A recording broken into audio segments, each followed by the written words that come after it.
Wano Mwasuze Mutya NTV ne Spark TV leero tukoledde ntinda olunaku olwaleero omulamwa gwe tuleese gw'abakyala weewaawo tugenda kuba tutunuulira emisono egiriko ennyambala eweese omukyala ekitiibwa y'oyambala lugoye ki according to your body size, your weight, your color, your tone and everything. Tugende tusiika n'omukugu mu by'ennyambala atuyisizeemu sigalako.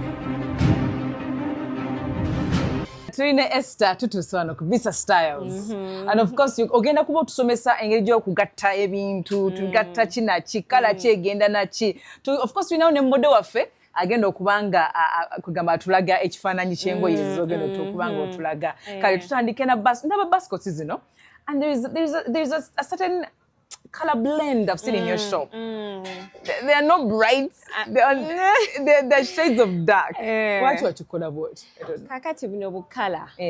Buba bwangu okublendinga with different outfits. Okay. Nti ukaba kali pink. Kabeda very hard to blend with. Plenty of colors. Naye kati kano ka black can go on the pink that you're wearing. If you put on the black basket kano, jukida already oinayo ka black button wano, so it makes you pop already. Versus nti zino kala ezaaka nti greeny, blue, yellow, red, white chiba chizibu nnyo oka pairing with other pieces in your wardrobe. Kati that is why we focus on zino zi neutral colors. Bazita zi neutral nti zikola buli wamu. Zikola on different looks. So take ka t-shirt oba ka, ka long sleeved top, kona ne kajja ne kanyuma. Yes. Nkateeka ku ngoye nga ki? Osobola okateeka ku mpale, osobola okateeka ku skirt, osobola okateeka on jeans, nokakola casual outfit. Kwegamba kali versatile nti tekalemesa outfit okuvaayo. Kati nga model waffe, nga wayambadde, njagala tumukulage. Model. Hello, how are you? You look amazing. Tugenda zijja mundo. Kale otu tunyonyole. Kati nga olaba model waffe, kano ka black, ka blends well with these brown pants. Naye nga okalaba tukoze accessory okukala ki okola ka pop ne eno accessory ematchinga n'engatto yaffe. So nti olaba nti the colors are blending and working together. Nti kano no kambala elsewhere kabaka kukolera okagula tekakulemesa nnyo in your wardrobe.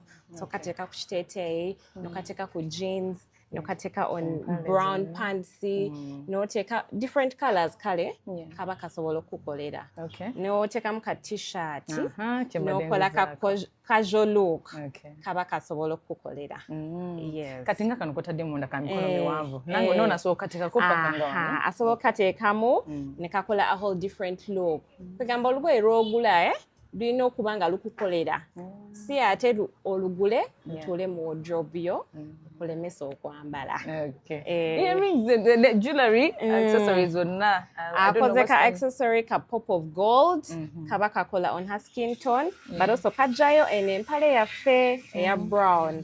So kakola engeri gye ne kajjayo even our scarf. Wembasaddeko scarf nsobola kuteekako kintu kyekirala. Osobola otekamu necklace netuulako kuno kungulu ng'etudde somewhere here. Not here. Nedda kubanga kaba kabika our button details wano. So osobola otekamu necklace, osobola otekako other earrings, statement earrings, notekako obw'omukono. Kwegamba outfit yo nepoppinga notabeera plain nnyo mu lugoye lw'oyambadde. Kale tumaze okulaba model atulaze ka basket kano atadde ku mpale bw'atyo n'akagato nako kamachinza ate ne tone ne outfit. Omuntu omweru, I don't know, does it blend differently or ate goba oyaka nnyo kakolera buli wamu. Tekalemesa nti a dark skin person nti omuntu omweru ate omuddugavu, no. Yes, it works everywhere. There are some other white ones where these are neutral colors. They go on everything and anything. Tulina the blazers wali. Nasirabye koko. How do we blend such? Kati model waffe ndooza omuntu lwamusulirako wano oba ajja kukyusa. Agenda kyusa ajja in a whole different look. Thank you, our model. So blazers, isn't it? I don't know, I've seen blazers, different shades, of different course. shades of blazer, different styles. Different styles. Yes. Otyo, kati zino zigendera ku ki mostly? Kati blazer kye kintu kireeta outfit okunyuma. Nti ne oba toyagala kubeera ne oyambala a casual outfit. Notekako jeans, notekako ka t-shirt, nenga you're going like in a corporate space. Ogenze mu business meeting, ogenze with lunch with the girls, but you still want to look put together. Wotekako ka blazer kano. Kaba kakukola like more put together than omuntu ayambadde just ka t-shirt ne jean n'agenderawo. Kati nga wondaba. Nti zino empale ne ka top. It's a beautiful look. Yes, but when I add the blazer, ine engeri gye nkolamu looking more expensive, more elegant, more than nti nga kajeko. Okay, so kojeko without the blazer. Yes. We want to show people what we are trying to mean here. Yes. Kati blazer eno ng'ogijeko. This is how she looks. She looks amazing. Yes. Naye ogenda kulaba difference blazer gyegenda okukola. Yes. N'akagatto kamachizene. Oh, I love it. Okay. Kamachizene top. Even the brown just add some color. Ne kasantekako blazer yaffe. Eba ennyambako okulabika more professional, more put together. Nsobola ogenda in any meeting nenkola chenjagala okukola. Kale sulako blazer ndoza tulabe difference blazer gyegenda okukola ku this outfit. See that. So there also ogenda ku ka evening cocktail, ogenda ku corporate meeting, corporate event, kagamba buli wamu kaba kagwawo. Yes. Okay. And other shades of blazers ng'ogyeko ya black neno kati wano tulabe wanate eri bright. This is bright. Yes, this is bright. Can it also go in any color? No, kubanga enebeera pop of color. Okay. So oyina okubeera careful w'ogiteeka. Nti kati gwe ku pink, osobola ogiteekako ku pink ne matchinga because there are different shades of pink, yes. Ne kabeera like, you know, to calm down the hot pink. Okay. Yes. Nga olabye ka blue kano, katonize down the hot pink that you're wearing down. So oyina okubeera ng'oli careful, color gy'olonda for your outfit. So that tolabika nga atategedde ky'oyambadde ng'ovudde waka. Okay. Abantu no tuli size za njawulo. Ne skin tone nayo ya njawulo. Ndowooza n'obuwanvu. Ndabye modo empale era tetuuse nnyo eno wansi. Ate nga si ye muwanvu ennyo ataakomedi. So tunyonyoleko engeri omuntu just okwambala according to that. Kati oyina okuba ng'okola ka research. Kubanga buli ekinyumira kiyinza obutakunyumira.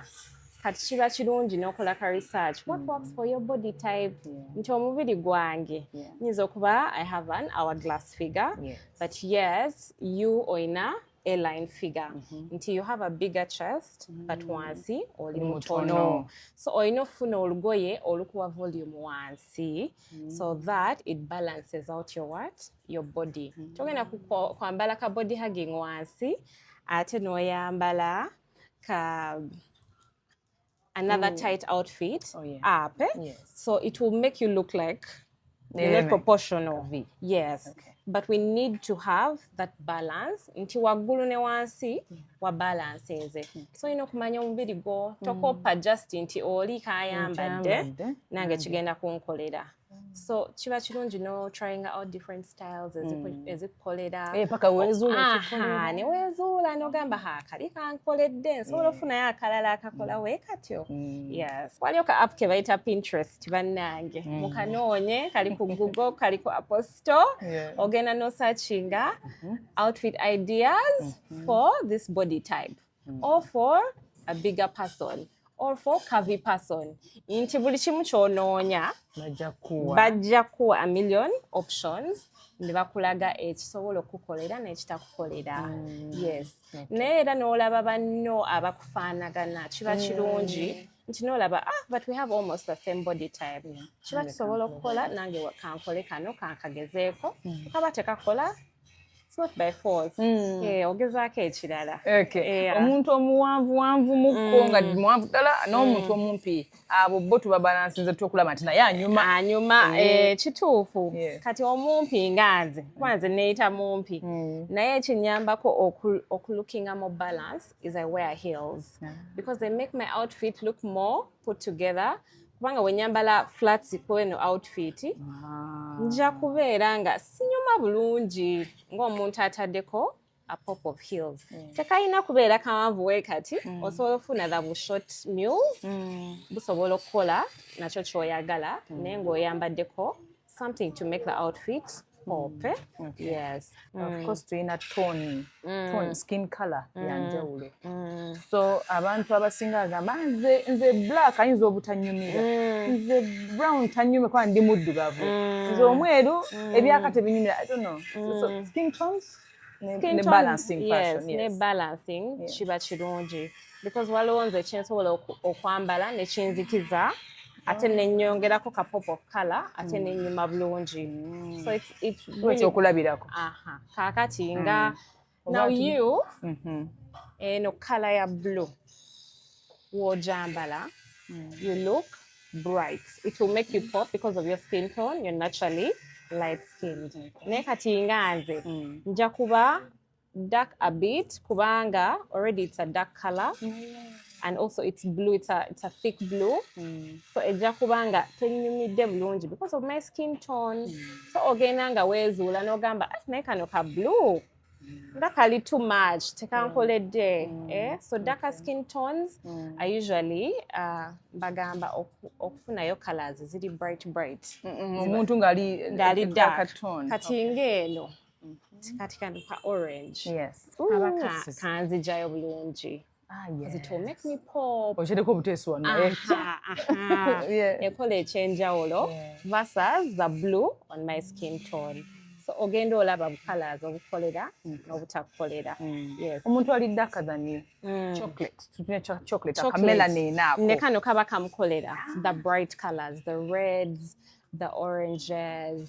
They can try a nude color, the neutral colors. Even the yellow, like what you're wearing, eve mujayo bulungi.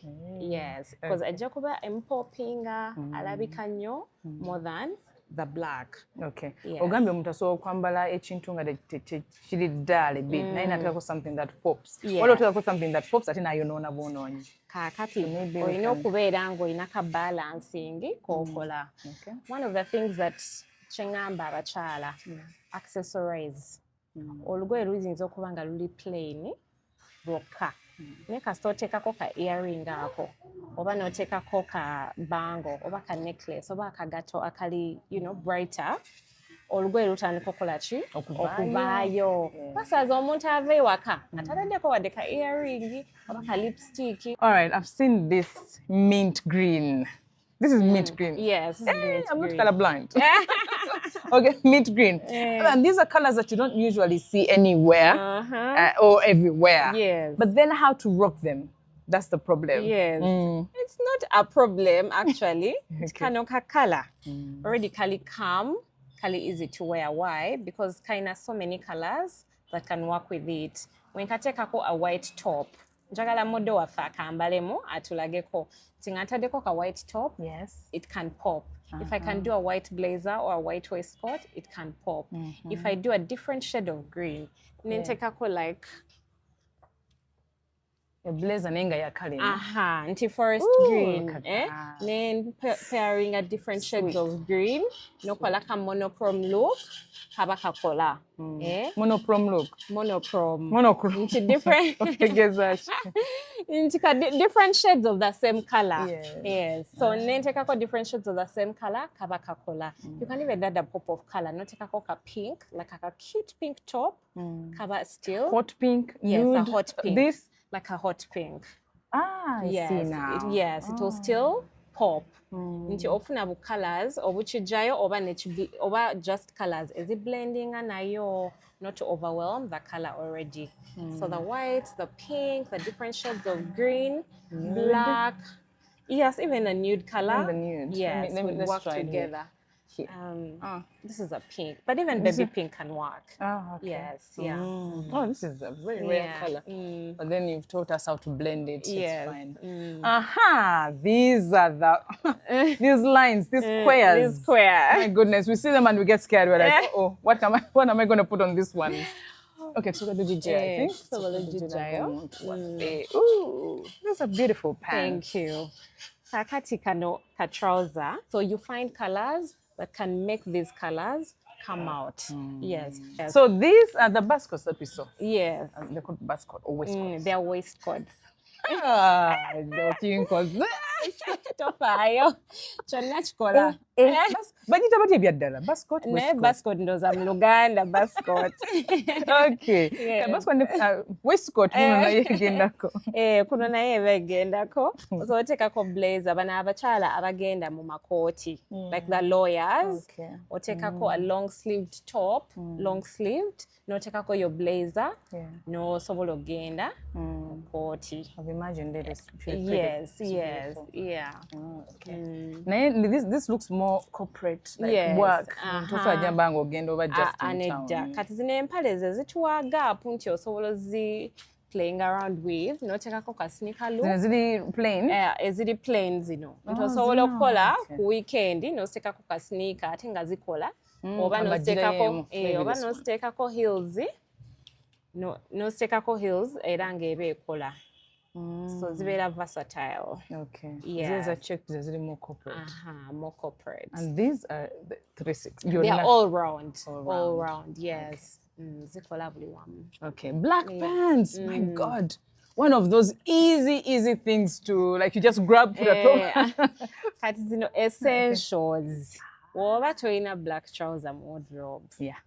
Sokoddeyo nanya akasente ofuneyo ka black trouser. Abakyala. Ninayo black trouser. So black pants in the wardrobe. Anytime, anywhere, any day. Anytime, anywhere, any day. Today cost something. These. Oh, I love these ones. I've seen that. They have different designs. Yes, meanwhile. different designs. Katola banga kano kaina slits. Woba osobola okukola ka casual look. Yeah. Kasobola okugenderako. If you're going on a girls' night out, can still work for you because of the detail of the slits. So what do you want to put on that? You can put on a top, you can do a waistcoat, anything because it's a black trouser. Tebola lugoye, tebola any color. It is a wardrobe essential. Do you have to tuck in? You can do either or. You can yes, you can still do an oversized shirt on it. And it will, that's a brilliant idea. Yes, because of the slits, yes, it will make it put together. Yes, okay. And now then this is more of the corporate side, the button detail. So you would have to tuck it in for it to show on your outfit. Okay. Yes. So bachala, if ka wardrobe essential ka black trouser, it will work for your wardrobe. Yeah. I like the way you said tuck in, like to show the detail. The detail. Ne waistcoat wagambi at some point jewelry yika. Some of those things we need to pay attention. Yes, to pay attention because of the style of the trouser. Toyagala ate covering. Yet it's beautiful. It's a beautiful detail to look at when you're wearing it. Okay. Zino zo zisobola okkomaawo oba zina okweyongera. You know there are some sometimes empale tuke ddala nga wano oba oyambadde heels. Yes. Kati ezo then nezikoma wano. I don't know. Depending nti kyoyagadde nti how you feel comfortable. Kubanga olugoye nze nsobola okuwa style enkolera naye nga gwe you're not comfortable in it. So njagala abakyala mbajjukize yambala ekintu ky'owulira nga oli comfortable because in the public eye it will be you and your outfit. See Rachel kyayagadde oba Stella kyayagadde oba Esther kyayagadde, you have to feel confident in what you wear. Okay. Yes. Waliwo twabadde twogera wali mu kutandika n'ogamba nti all these outfits oteekako koka ka makeup, ka touch up, clean up nice. Boss wange clean up nice. So abakyala abamu tebali comfortable na makeup oyo ne powder tebaga biteekako pencil. But what's the simplest way you can touch up and look nice? I think one of the ways nti ekisobola tuyamba is taking care of your hair because hair is an accessory. Her lip gloss. She's wearing lip gloss and she's looking amazing. Her lip gloss. It's easy for people who don't like the lipstick, hassle, remove, touch up and whatnot. Lip gloss is easy to touch up. So it's something that abakyala basobola okukagula ne bainvestinga in something simple like that. Obuntu obutonotono. The must-haves in my bag. The must-have. Over in my makeup bag. Obuntu obutandikirwako, especially for those who don't love makeup. Those who don't love makeup, like a lip gloss. Can't look good and then you're not smelling fresh. So carry a perfume for your handbag, take a muka lip gloss, take a muka mascara, take a even like a small eye pencil banange. Take a tumenya. Take a tumenya. Tugere tusoke tumulemu katono nnyo bwe tukomawo tutunulire emu ku nsobi oba ensobi ze tukola mu nyambala then ebirala ebisobola otunyumira tuyita ine Esther kayo nnyo mu kuwumulamu okwo tukyagenda mu maaso ennyambala emisono egiriko fashion trends eziri trending right now tuyine Esther Bisa era nga stylist tukyagenda maaso tumuyidde we twali twogera ku ensobi ze tukolera mu nyambala bintu ki ebyo bye tukola naye nga tetumanyi ati ne bitulabisanga akoze kyaki ekisookerako ddala okwambala olugoye olutakutuuka. Abakyala tukola nnyo eyo ensobi nti n'oyambala olugoye luli so tight olabika very uncomfortable ate gwoyinza olowooza nti abantu tebakulaba naye abantu baba bakulaba nti toli comfortable toli smart. Ekigambo ekisinga kyensinga okwogera nti fit is the greatest enemy of style. Nti when something doesn't fit you kirabikirawo oba otambula oba oli mu public engeri gye weekuttemu toteredde osika olugoye nti lumpi nnyo kati akagoye oba tekakutuuse oba kali too tight oba olugoye nga luli too oversized lulekeeyo waka toyambala lugoye lutakutuuka tojja kunyuma bulungi ate tojja kukola a statement nti wooyingirira ekifo abantu ne beebuuza nti ani oyo ayingiddewo. Yet every woman buli mukyala by the way andiyitaza ekintu bwe kityo noyingira mu room tuga ng'oyiridde ng'olabise bulungi so si otukunamidde oba akagoye kali transparent kakutte nnyo ebbere liri wabweru kwegamba nga toli comfortable kubanga olugoye terukutuuka bulungi. So njagala nnyo abakyala bajjukire nti nga tebanava ewaka weekebere olabe nti olugoye lukutuuka bulungi ojja kunyuma nnyo ng'oli comfortable. Ate n'engeri gy'otunula ne confidence neyeeyongera the way you walk the way you talk because you know you're smart, you're comfortable in your outfit, onyumye colours ezo so kiba kirungi n'olonda olugoye nga lukutuuka bulungi. Weebale nnyo Esther. Nina modo waffe akubye akasweta my friend. What is this look called because eno eno kati wagenda wa eno gye bayita casual chic. A casual chic look. Nti eno ayambadde ka jean which is casual. It can go on a Friday look. Ayasobola ogenda for brunch with the girls. She can go for a lunch date. She can even do for a casual business meeting on a Friday. Naye ayongeddeko eno sweater eri very trendy. Why? Because of the button details zetulaba wano. Zino ze fashions eziriko kati eziri ku mutindo saawa zino. Nti oyambadde ekintu kiri timeless. The color is subtle.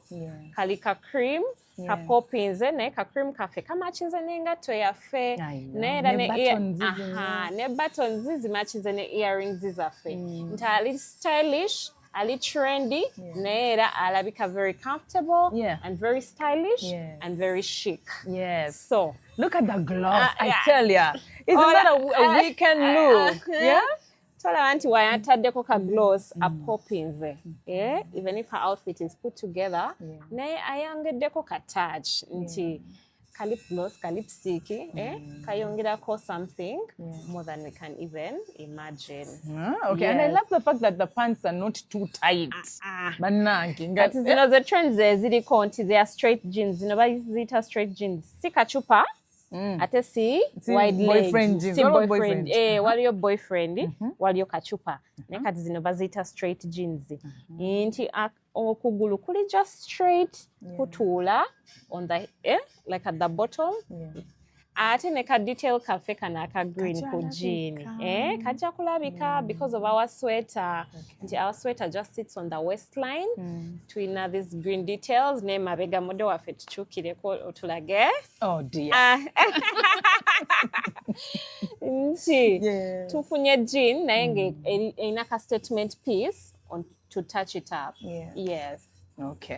Abalayi baffe nno bw'osobola okwambalako bw'otyo n'ogenda ku those weekend events ezo ng'ogenda ka brunch. Yes. N'olabika ng'oli wanjawulo. N'olabika ng'oli decent bulungi nnyo. Abakyala tetwete. Omukyala omulabye mukyala mutonotono naye anyumye bulungi nnyo. Emukutte bulungi mu size wano emikono. Kajiini keeko. Yes. And I rarely see those jeans. Ensobi endala gye tukola okukopa style y'omuntu omulala ng'abakyala nti olabye munne n'ogamba naye ng'anyumye.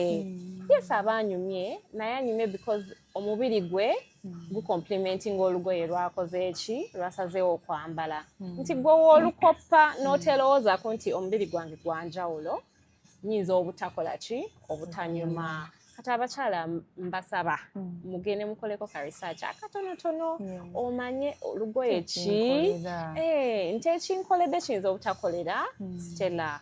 So kiba kirungi n'omanya nti nze because nina hourglass oba I have a bigger chest. I may want to cover it or I may want to make it show a little bit of cleavage, just to add some volume to my lower body. Ogenda okoleka research omanye nti omubiri gwange guli gutya, ki ekinyumira, kala ki enkolera, nti wenyambala ka green kano nja kuzikira oba nja kukopinga kubanga buli omu wanjawulo. Yes. Waliwo abantu abambala engoye naye ng'awulira ali very comfortable and it brings the confidence out of that lady. Yes. Naye ate abantu abalanga bagamba naye byaggwako ddo bayambadde byaki, something like that. So what's the importance of you feeling comfortable in your own skin and in your own like fashion versus what people say? I think that one, it takes internal work. You know yourself, omanye ekikukolera, oli comfortable, onyumye, toyina goli ku making uncomfortable. Togendera ku bigambo bya buli omu. Kubanga ekikukolera tekijja mukolera. So kibeera an inside thing where you're very confident in your skin. But also you know your personal style. Yes. Until you know, this is my personal style. I like my blazer look. I like my, oversized jeans. Chinkolera, nyuma, I'm confident. Checho chimataringa. Instead of okwagala okulabika ng'omuntu omulala. No impressing at all. Oba noyagala okulabika like everyone else until there's nothing personal about your outlook. Until you want to look like every influencer, every Snapchat queen, kwegamba, TikToker, oyagala kola ka copy and paste. Chiba chilungi novera with a personal touch in your personal style. Speaking of okwambala ekintu nga nchange, like comfortable in it. Yes. Is it okay? Nze wembeera nga, for example, nze me personally, I love color and it doesn't matter where and when and how. I'll find a way to, maybe earring ye popping ennyo. Is it very important for someone okubeera nga amanya ekimukolera naba nga yambala ekyo lubeerera oba ne bwakyusaamuko? Kiba kirungi okyusaamu. Nti tobeeraawo nga tolina change. Nti oyinza okugamba, okay, I love color. Naye what other ways can I blend my colors? Engeri jo blending leero, it's very perfect. You have your pink heels that I'm blending with your pink pants. You've added a pop of color with your earrings. The blue is also toning down the pink pants. Yes. So until you love your color, naye oina engeri jo zambalamu tinezi blending without inconveniencing anyone. I mean, you love the color. You look good. That is the most important bit. And then you're confident. Yes. Now we know kumanya nti color chi osobola okukolera this pop of color. Nti kasita njagala red, oba njagala pink, oba njagala blue. Colors chendala zensobola okwongerako nti nyambaddeko ka white, taddeko ka black, taddeko ka blue, kakola with pink. Yes. nga wokakoze. Nice. Thank you, Esther. Wonder what fun you milk. Oh, look at Visa Styles, I'm telling you. Look at that. Look at that. Yes. Oh my goodness. So this look I like. Yes. How did you guys, bananga balabi, omukyalo ono yakutye lugundi. What's the tape measure? Napima omukyalo. Natunda butunulizi. Nagamba kangu ekyokwambala. Namuwa. You do this effortlessly. Yeah. Thank you. Okay, so omukyalo afono ayambadde bulungi akasuuti. Kagenda wa. Kati kana akasuuti kebayita nti akasuuti akali versatile. Ntegeeza ki nti kano kasuuti nsobola ogenda mu office n'ennyuma nsobola ogenda mu corporate meeting n'ennyuma nsobola ogenda for a presentation. I have a business deal that I want to crack n'ennyuma or nsobola okakwata n'enteekako different pants nti kano akasuuti sina kambala only matching eno blazer sobola ogiteekako eno empale ate nenkola ki n'ennyuma kati abakyala mbasaba okubeerayo ne kasuuti wadde akamu in your wardrobe nti because it's easy to pair with other outfits nti this blazer esobola ogenda ku skirt endala ku mpale endala ku dress ate n'ennyuma versus nti oguze olugoye lumu oba oguze ekiteeteeyi ekiri kimu sina ngeri gye nkipairingamu with other outfits in my wardrobe.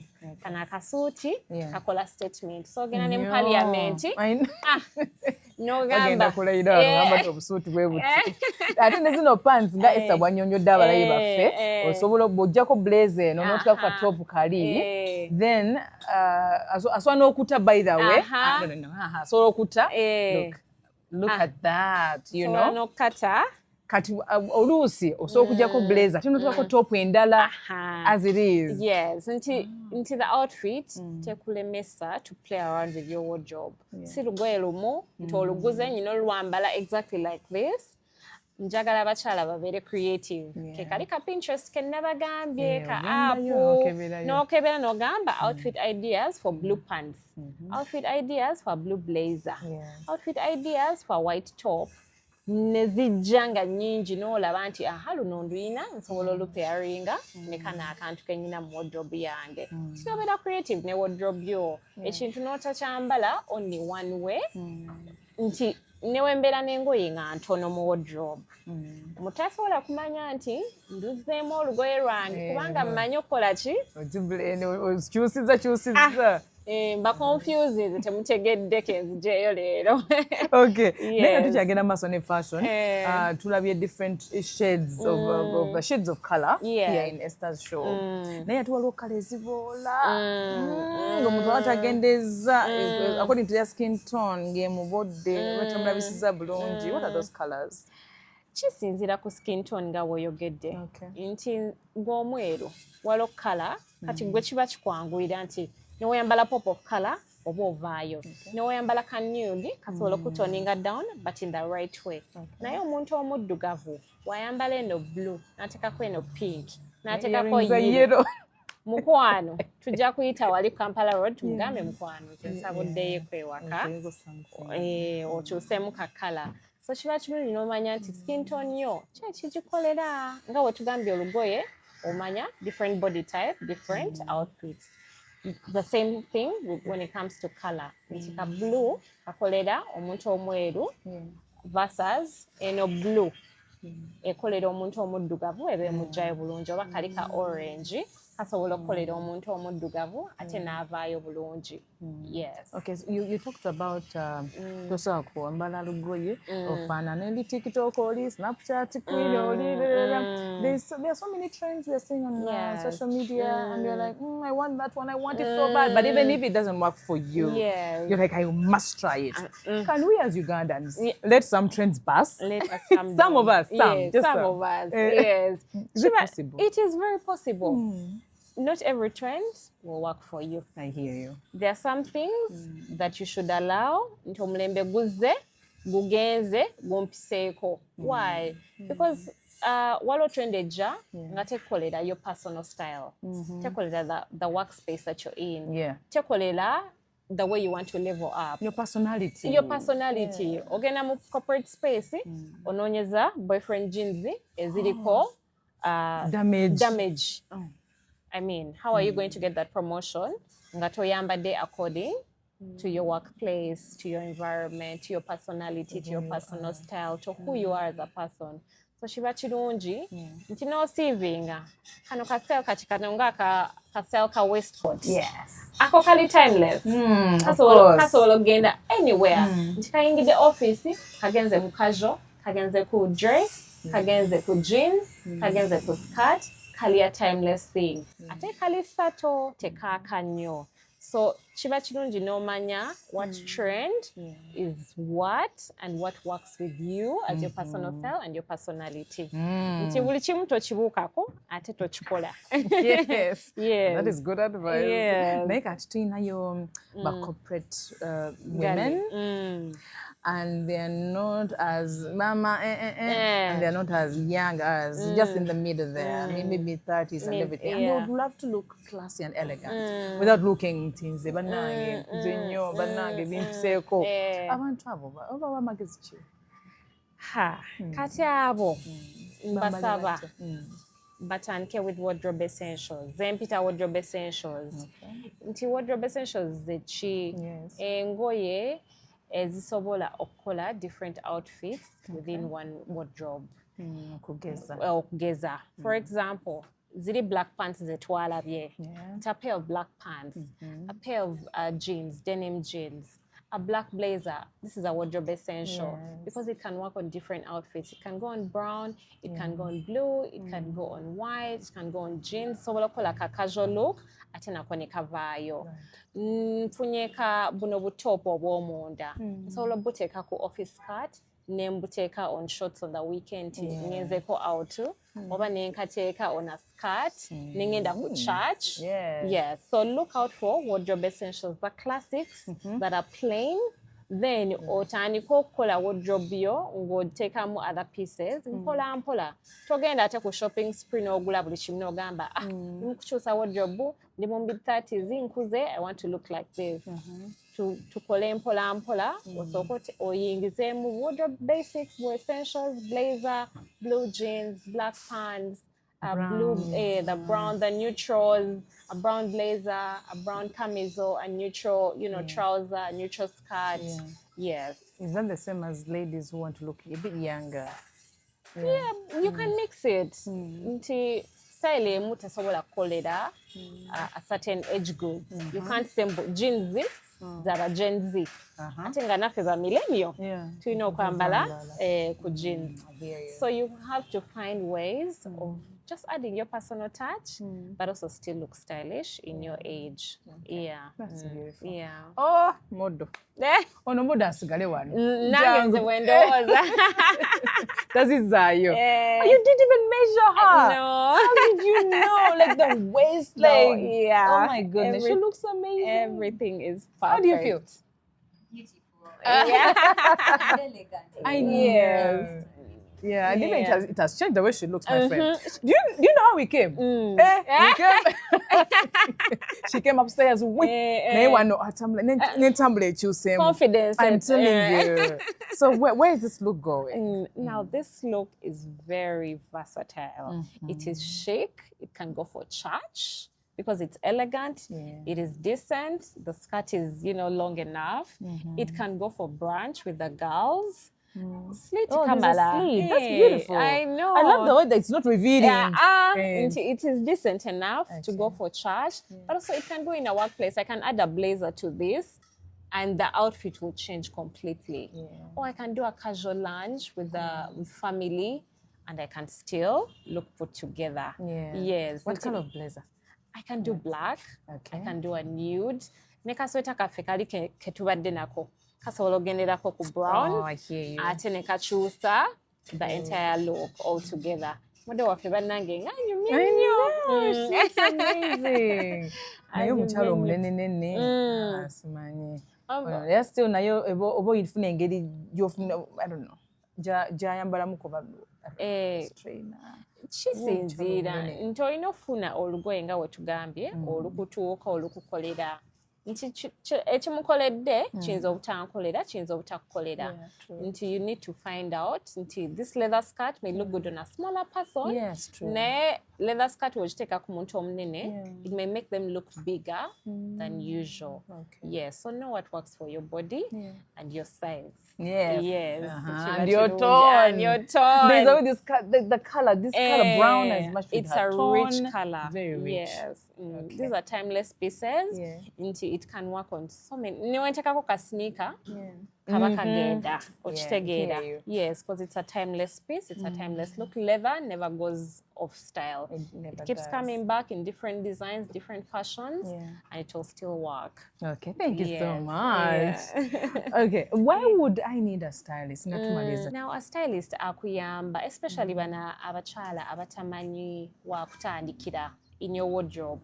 Tomanyi personal style yo, tomanyi chikolera mubiri gwo, tomanyi chikolera the vision that you have for your life. Kubanga waliwo abayagala okugenda up the corporate ladder, naye tamanyi engeri gy'okwambalira for that position. So you need a personal stylist okutambula that journey with you, n'akulaga nti this works for you, this doesn't work for you.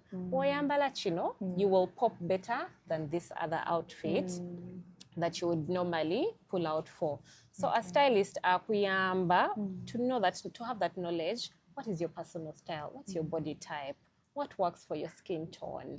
Into that information gap, joba doina in your wardrobe and how you want to, better yourself ng'omuntu.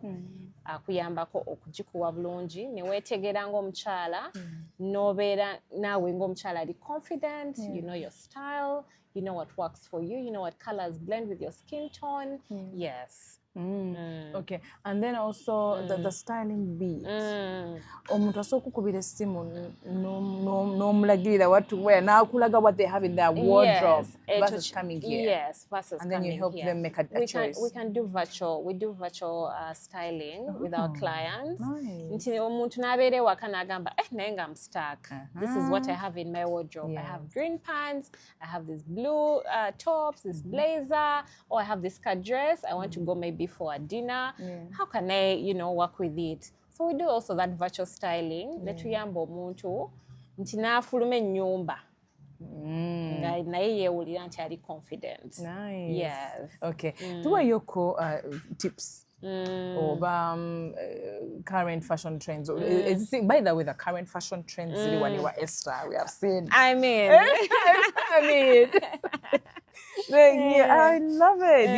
You're updated. Yes, like, we are updated. Yes. And then they are rare. So even the two fashion tips over the current fashion trends is working. Kati abakyala bali kuli perspective ne entry balaba. Bana ka fashion tip ke njagala okuba abakyala. Tofuluma nnyumba nga you've not accessorized. Tochikola. Because nezijako buno earrings, nezijako this watch, the rings and my accessories, this outfit is not complete. But ka earring kongerako a pop to your wardrobe and to your outfit. Ne tip endala. Abakyala mugabe ku ngoye. Tuyina engoye mu wardrobe ze tuterese myaka 2, myaka 3. Muli awo mupayiringa mwongerako bwongezi. Nezitabatuuka ziri omwo. Mugende ku weekend, this weekend, declutter. Remove things that don't fit you anymore. Remove things that don't align with your personal style. Woba waina maternity clothes, gabako oweka abalala. Nti declutter to make room for your new style, for who you are now. Yes. Okay. Bisa styles onentinda. Ekizimbe kino bakita batya bannange. Bakiyita NSMall. Bakiri ku Ntinda Kiwatule Road. Woba ova ku Eliana oyambuka ojja kiraba kinene nnyo tosobola kimisinga. Kiri ku level 1 shop A39. A39. Yes. Ne ku socials osobola otusangako Instagram, TikTok, even Google Maps woba oli lost nga tomanyi wa kutandikira. Genda ku Google Maps, search for Bisa Styles, ojja tusanga. Yes. The tips oba obulala bwe mwetaaga Oja obufuna ofutuuse wano. Wano ne ku social media gye buli. Social handle ziri ki? Bisa Styles. Nga bwe kiri. BISA Styles. Yes. I love this. I love this. Yeah. Namba esimu bajja gijjeeyo. Bajja gijje naye beera nsobola ogibawa. Kale gibawo. 0780 Okay. Yeah. Thank you, Bisa Styles. You're welcome. Abachala gye tuyeeyo kati I think now we are ready to go according to your personality, your individuality. That's what fashion is supposed to make us. Yes. So, kati subira mufunyamu tips.